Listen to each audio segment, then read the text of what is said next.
Елімізде қолға алынған мемлекеттік бағдарламалар аясында Саялсарағашымызда қайтарымсыз грант жүзеге асып келеді. Сала мамандарының сөзінше, қарапайым тұрғындар үшін игі бастаманың тиімділігі мол. Өйткені бұл жобаға тек жұмыссыздар мен өзін-өзі жұмыспен қамтушылар ғана қатыса алады. Осыған байланысты Сарыағаш ауданының әкімі Арман Абдуллаев қайтарымсыз грант алғандардың үйлеріне арнайы ат басын бұрды. Жеке кәсіп ашып, тасын өрге домалатып отырғандар жайлы тілшіміз жалғайды.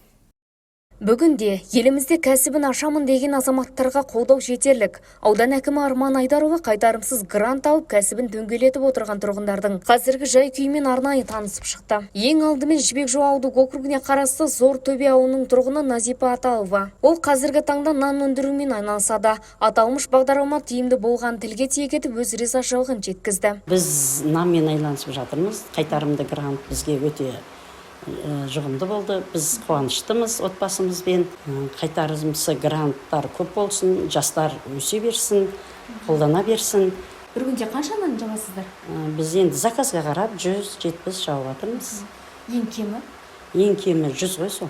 Жастар алсын, отырсын, Қазақстанымыз өркейе берсін, кеңейе берсін. Келесі болып Дихан баба елді мекенінің тұрғыны, 5 баланың анасы Мадина Талғат қызы қазіргі таңда тігін цехымен айналысады. Алдағы уақытта кәсібімді дамыту жоспарда бар екендігін айтады. Гранттың нәтижесі өте жақсы. Мемлекет басшысына өте ырзашылығымды білдіремін.